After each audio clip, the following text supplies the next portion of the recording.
Eu sou uma pessoa totalmente viciada em muitas coisas, mas um dos meus vícios é o futebol. O futebol, ele acaba, porque o futebol, ele é uma droga que vai esgotando você nas horas do quantas coisas eu podia estar produzindo, eu podia estar lendo, eu podia estar estudando, e estou eu lá diante da televisão, vendo aquelas peladas horrorosas, e não satisfeito, eu ainda consigo ver aqueles bobalhões falando sobre futebol, né? E hoje o que predomina na televisão, pelo menos ligado à Globo, Sport TV, são jogadores de futebol, ex-jogadores de futebol falando de futebol. Quem passou por jornalistas como Nelson Rodrigues, Escassa, Armando Nogueira, José Inácio Werneck, Armando Nogueira, e ver hoje esses ex-jogadores de futebol falando de futebol é terrível, porque criou-se uma tese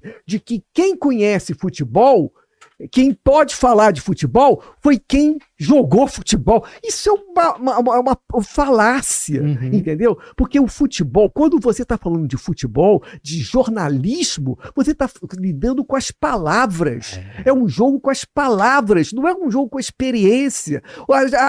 Muitas vezes a pessoa que tem uma experiência do futebol, que viveu no gramado, ele pouco tem a oferecer a nível de palavras. Então o futebol, o jornalismo, ele tá completamente afundado com esses ex-jogadores, porque um dia a Globo resolveu achar por bem que quem deveria falar de futebol eram os ex-jogadores. Então é uma tristeza. Quem passou por esses grandes jornalistas, como eu passei, ter que ouvir Júnior, ter que ouvir Roger, ter que ouvir... É uma tristeza, é uma depressão que isso dá.